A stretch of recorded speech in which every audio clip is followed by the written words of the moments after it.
నమస్కారం. నేను మీ Sahithi, internationally certified yoga trainer and nutritionist. మీకు మీల్ ప్లానింగ్ అంటే డయట్ ప్లాన్స్ అలా కావాలి స్పెసిఫిక్‌గా అనుకుంటే మీరు నాకు మెసేజ్ చేయొచ్చు. మీకు ఇవ్వబడుతుంది. సో, ఈరోజుటి టాపిక్ ఏంటి అంటే నీ పెయిన్స్.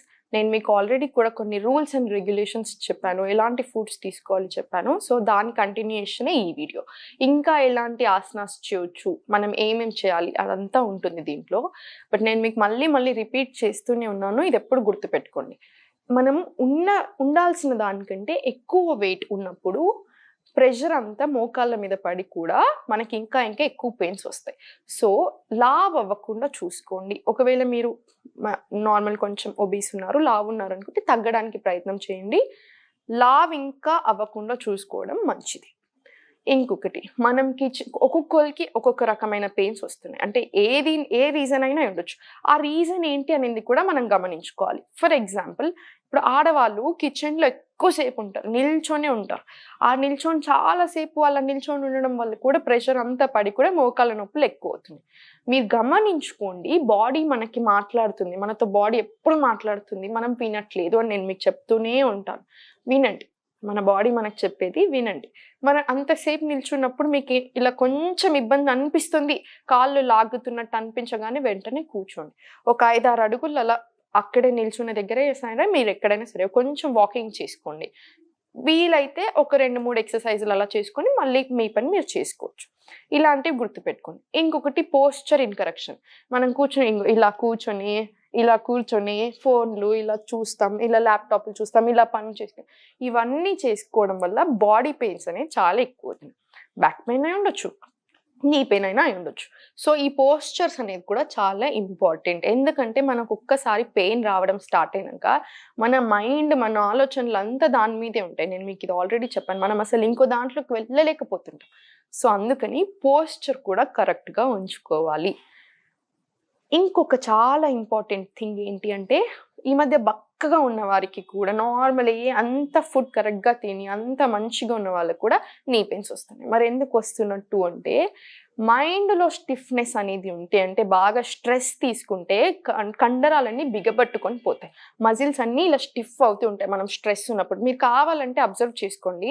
మనం బాగా హ్యాపీ మూడ్‌లో ఉన్నప్పుడు, బాగా మంచి ఒక పాజిటివ్ ఎనర్జీ ఉన్నప్పుడు ఏమవుతది, బాడీ అంతా చాలా ఫ్రీగా అనిపిస్తది. అసలు ఏం ఇబ్బంది లేనట్టు ఏదో హ్యాపీగా అనిపిస్తుంటది. అదే స్ట్రెస్ ఉన్నప్పుడు, బాగా కోపంలో ఉన్నప్పుడు ఇట్లా అంతా ఎట్లా ఉంటది, మజిల్స్ అన్నీ ఇలా బిగిసి పట్టుకొని పోయినట్టు ఆ స్టేట్ ఉంటది. ఆ స్టేట్ ఉండకూడదు అంటే మీరు స్ట్రెస్ అండ్ టెన్షన్స్‌ని కూడా కంట్రోల్ చేసుకోవడానికి స్టార్ట్ చేయాలి. స్ట్రెస్ అనేది అస్సలు ఉండకూడదు. సో, అందుకని కూడా చాలా బక్కగున్న వారికి కూడా ప్రాబ్లమ్స్ వస్తాయి. నీ పెయిన్స్ అనేవి. పోస్చర్ ఇన్‌కరెక్షన్ వల్ల ఒకటి, బక్కగున్న వాళ్ళకి కూడా అసలు అన్ని తింటున్న వాళ్ళకి యంగ్ ఏజ్‌లో ఎందుకొస్తున్నాయంటే, ఇది మెయిన్ రీజన్. స్ట్రెస్ అనేది. Tightness in the mind causes stiffness in your joints. So, joints and మజిల్స్‌లో స్టిఫ్‌నెస్ ఉండకూడదు అనుకుంటే, మైండ్‌లో కూడా టెన్షన్స్ పెట్టుకోవద్దు. ఇంకొకటి, ఓల్డ్ ఏజ్‌తో వస్తున్నాయి నొప్పులమ్మ అంటారు. ఓల్డ్ ఏజ్ ఉంటే నొప్పులు రావాలని ఏం రూల్స్ లేదు. Wear and tear common. But compulsory pain రావాలి, ఓల్డ్ ఏజ్ రాగానే ఈ కైండ్ ఆఫ్ ప్రాబ్లమ్స్ రావాలి అనేది ఏమీ ఉండదు. మైండ్‌లో నుంచి ఒక థాట్ తీసేసుకోండి. మనం చేసే చిన్న మిస్టేక్స్ వల్ల జనరల్లీ ఎక్కువ తొందర వచ్చే ఛాన్సెస్ ఉంటాయి. అంతే తప్ప ఓల్డ్ ఏజ్ వల్ల కంపల్సరీ ఇలాంటి ప్రాబ్లమ్స్ రావాలి అని ఏమీ ఉండదు. సో, ఇవన్నీ చాలా ఇంపార్టెంట్ రూల్స్. నేను మీకు ఇంతకు ముందు కూడా చెప్పాను. ఎలాంటి ఫుడ్ తినాలి, ఎలా తినాలి అవన్నీ కూడా చాలా ఇంపార్టెంట్. ఇవి ఒకసారి మంచిగా ఆలోచించుకోండి, ప్రాపర్‌గా తినండి. ఈ ఆసనాలు డైలీ చేయండి, ఆటోమేటిక్‌గా సెట్ అవుతుంది. ఇంకొక చాలా ఇంపార్టెంట్ విషయం నేను మళ్ళీ స్ట్రెస్ చేసి చెప్తూనే ఉంటాను. ప్రాసెస్డ్ ఫుడ్స్ తినకూడదు. జంక్ తినాలనిపిస్తుంది, బయట తినాలనిపిస్తే నెలకొకసారో, 2 సార్లో ఎళ్లి ఫ్రెష్‌గా హ్యాపీగా తినేసి వచ్చేసేయండి. Move on. ఇంక అయిపోయింది. అంతేకాని ప్రాసెస్డ్ ఫుడ్స్, చిప్స్ తినడాలు, బిస్కెట్ ప్యాకెట్‌లు అది ఇది మొత్తం సూపర్ మార్కెట్‌లో కొనుక్కొచ్చుకొని ఇంత స్టఫ్ పెట్టుకుంటాం మనం ఇంట్లో. Processed foods very dangerous. చాలా ఇన్‌ఫ్లమేషన్ వస్తది. దాంట్లో వాడే కెమికల్స్, దాంట్లో వాడే సాల్ట్స్ ఏవైతే ఉన్నాయో జాయింట్స్‌కి, మజిల్స్‌కి అస్సలే మంచిది కాదు. సో, అది నంబర్ 1 నో. సో, ఎలాంటి ఆసనాస్ చేయాలి మనం ఈరోజు చూద్దాం. ఇప్పుడు కంప్లీట్ స్ట్రెయిట్‌గా ఇలా కూర్చొని 2 కాళ్ళని ఇలా పెట్టేసుకొని స్పైన్ స్ట్రెయిట్‌గా ఉంచుకోవడానికి ప్రయత్నం చేయండి. లేదు మాకసలు ఇలా కూర్చోడానికి రాట్లేదు అనుకుంటే మీరు కూర్చున్న బెడ్ మీద అయినా సరే ఎనకాలకి ఇలా మంచిగా ఒరిగేసుకొని వాల్ సపోర్ట్ తీసుకొని అయినా సరే స్పైన్ని మాత్రం స్ట్రైట్గా పెట్టుకోండి. ఒక్క పాయింట్ గుర్తుపెట్టుకోండి, మనం ఎంత ఏజ్ వచ్చినా సరే మన స్పైన్ మాత్రం యంగ్గా ఉండాలి. కానీ ఇప్పుడు ఏమవుతుంది, మన ఏజ్ 20, స్పైన్ ఏజ్ 40. అలా అస్సలు ఎప్పుడు ఉండకూడదు. మన స్పైన్ ఎంత యంగ్ ఉంటే మనం అంత హ్యాపీ ఉంటాం. సో సేమ్ అందుకని స్పైన్ ఎప్పుడు ఇలా స్ట్రైట్ పెట్టుకొని, ఇప్పుడు ఈ లెగ్ని స్లోగా అప్ స్ట్రైట్ చేసేసుకొని మళ్ళీ కిందికి, లెఫ్ట్ లెగ్ అప్ స్లోలీ కిందికి. మీరు కావాలంటే ఇలా అయినా పెట్టుకోవచ్చు, రిలాక్స్డ్ ఉండండి, అంతేకాని ఇలా స్టిఫ్ మెయింటైన్ చేయకండి, రిలాక్స్ ఉండండి. సేమ్ మళ్ళీ ఒకసారి పైకి కిందికి, left leg up down slowly. ఇలా 2 కాళ్ళు మీకు ఎంత వీలైతే అంతే. నేను ఇంత అన్నాను, మీరు ఇక్కడే వచ్చిందంటే మీకు ఇదైనా పర్వాలేదు, మీకు ఎంత వీలైతే అంతే. ఈ 2 కాళ్ళు మళ్ళీ స్ట్రైట్ పెట్టేసుకొని మళ్ళీ స్ట్రైట్, మళ్ళీ ఒకసారి 2 కాళ్ళు దూరం మళ్ళీ స్ట్రైట్ ఇలా. ఇప్పుడు ఈ కాలుని పైకి ఇలా అనేసుకొని ఇక్కడ ఈ మన థై భాగం కింద ఇలా 2 చేతులు ఇంటర్లాక్ చేసేసుకొని ఇలా పెట్టేసుకొని ఇలా దగ్గరికి దూరం పైకి మొత్తం స్ట్రైట్, మళ్ళీ ఇలా మన దగ్గరికి మళ్ళీ కంప్లీట్ దూరం, మళ్ళీ ఒకసారి ఇలా స్లోలీ అప్, మొత్తం రిలాక్స్ చేసేసేయండి కంప్లీట్గా. మళ్ళీ ఈ లెగ్ మీద ఎగ్జాక్ట్లీ ఇలా మన అప్పర్ థై దగ్గర ఇలా తీసుకొచ్చేసుకొని ఇలా దగ్గరికి దూరం, స్లోలీ మన దగ్గరికి దూరం, మళ్ళీ ఒకసారి ఇలా దగ్గరికి ఇలా దూరం, స్లోలీ రిలాక్స్ అయిపోండి, కంప్లీట్ రిలాక్సేషన్. స్లోలీ ఈ 2 లెగ్స్ని ఇలా పైకి కిందికి ఆడించేసేయండి. అక్కడ ఏదైతే మొత్తం స్టిఫ్నెస్ జనరేట్ అయిందో మనం ఫస్ట్ దాన్ని తీసేయాలి కాబట్టి ఒకసారి ఇలా పైకి కిందికి 2 కాళ్ళని కలిపి దూరం, మళ్ళీ ఒకసారి 2 కాళ్ళు దూరం పెట్టేసుకొని ఇలా స్లోలీ పైకి వచ్చేసుకొని స్లోలీ రిలాక్స్ అయిపోండి. ఇప్పుడు ఇదే దీంట్లో 2 టోస్ని ఇప్పుడు కంప్లీట్ ఇలా స్ట్రైట్ పెట్టేసుకొని, లేదు అనుకుంటే మీరు ఇలా స్లోగా ఇలా పడుకున్నా సరే ఇలా పడుకొని ఫస్ట్ ఈ 2 టోస్ ఏదైతే ఉన్నాయో ఈ 2 కాళ్ళని దగ్గరికి తెచ్చుకోండి.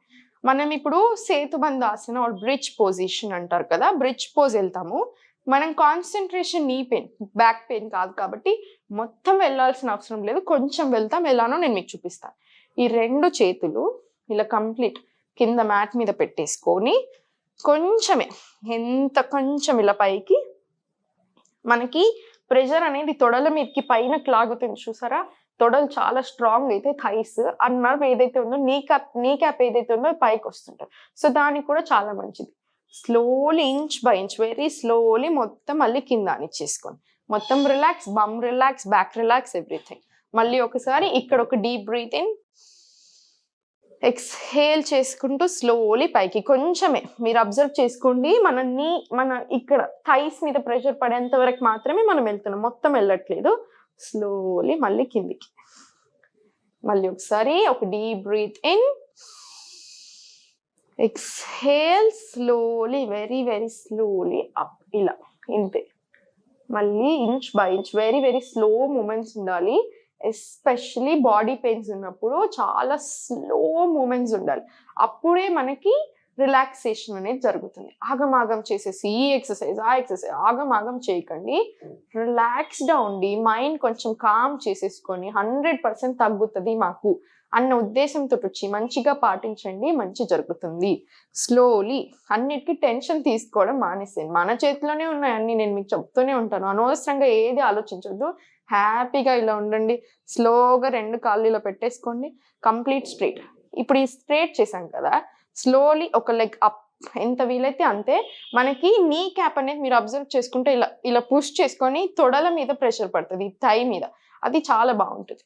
స్లోలీ మళ్ళీ కిందికి, మొత్తం ఇలా ప్రెషర్ ఏం పెట్టకండి, నీట్గా ఇలా పెట్టేసుకొని 2 చేతులు, మళ్ళీ లెఫ్ట్ లెగ్ పైకి, స్లోలీ కిందికి.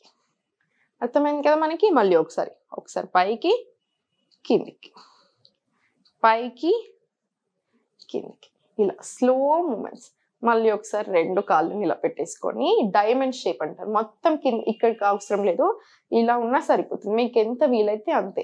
ఇప్పుడు ఈ 2 కాళ్ళని దగ్గరికి తెచ్చేసుకొని ఇలా ఉంచేసుకొని, ఇది ఇలా ఇక్కడైనా పెట్టొచ్చు, ఇక్కడైనా పెట్టచ్చు, రిలాక్స్ అయిపోండి కంప్లీట్గా ఈ పొజిషన్లో. మళ్ళీ స్లోలీ దగ్గరికి, మళ్ళీ ఒకసారి బయటకి, రివర్స్ ట్రయాంగిల్ బాగుంటుంది. మళ్ళీ ఒకసారి రివర్స్ బద్ధకోణాసన అంటారు, మళ్ళీ ఒకసారి ఒక deep breath in, exhale out. Slow moments అన్ని. మళ్ళీ ఒకసారి 2 కాళ్ళు పైకి స్ట్రైట్. ఇప్పుడు ఒకసారి 2 కాళ్ళని మళ్ళీ ఇలా ఫోల్డ్ చేసేసుకొని మీకు వీలైతే ఏం చేయండి, ఇలా 2 కాళ్ళు పైకి. మీరు ఈ ఆసనాస్ ఎప్పుడైనా సరే అక్కడ వెళ్ళి వాల్ సపోర్ట్ తీసుకొని చేయండి. నేను మీకు ఇప్పుడు నడుము నొప్పికి చూపించే వీడియోలో చేసి చూపిస్తాను, అది కూడా ఒకసారి చూడండి, మీకు అర్థమవుతుంది. ఇప్పుడు ఇలా టోస్ లోపలికి, టోస్ బయటకి, ఇలా ఇన్ అవుట్. మళ్ళీ స్లో మూమెంట్స్తో కిందికి వచ్చేసారు. స్లోలీ ఇలా పైకి ఒక సపోర్ట్తో లేచి కూర్చున్నాక మళ్ళీ ఒక్కసారి ఇలా 2 కాళ్ళు ఇలా పైకి పెట్టేసుకొని మొత్తం టోస్ మొత్తం ఇన్సైడ్, మొత్తం అవుట్. మీరు ఇలా చేసినప్పుడు ఏమవుతుంది గమనించుకోండి, ఈ నర్వ్ అనేది ఎక్కడికి పాస్ అయింది ఉంటుందో అది మొత్తం ఒక రిలాక్స్డ్ అనిపిస్తుంది. Inhale in, exhale out. Same ఇప్పుడు ఇదే పొజిషన్లో కూర్చొని యాంకిల్ రొటేషన్స్ చేసుకోవచ్చు. ఇలా 1 2 3, ఇలా స్లో మూమెంట్స్ 5 టైమ్స్, ఇలా clock wise, reverse direction, anti clock wise. ఇలా స్లో మూమెంట్స్ అన్నీ చాలా స్లోగా చేసుకోండి. ఇవి చాలా బాగా పనిచేస్తాయి. నేను ఎంతో మంది చూసాను, నేను చేయించిన వాళ్ళకి అందరికీ కూడా చాలా బాగా పనిచేసిన ఎక్సర్సైజెస్ ఇవన్నీ. సో మీరు అనవసరమైన టెన్షన్ ఇక్కడ ఉంటే ఆ టెన్షన్ అనేది ఇక్కడ అంతా జనరేట్ అవుతుంది. నేను మీకు అందుకే ఎప్పటి నుంచో చెప్తుంటాను, నెగిటివ్ ఎమోషన్స్ మనకి ఇక్కడే ఉండలేవు, అది మొత్తం బాడీ అంతా ఫ్లో అవుతున్నాయి, అదంతటిని డిస్టర్బ్ చేస్తుంది. సో అలా చేయనివ్వకండి, హ్యాపీగా ఉండండి, పాజిటివ్ ఎనర్జీతో ఉండండి, అంత మంచి జరుగుతుంది అన్న ఉద్దేశంతో చేయండి, ఆటోమేటిక్గా మంచి జరుగుతుంది. Thank you so much. ఓం నమః శివాయ.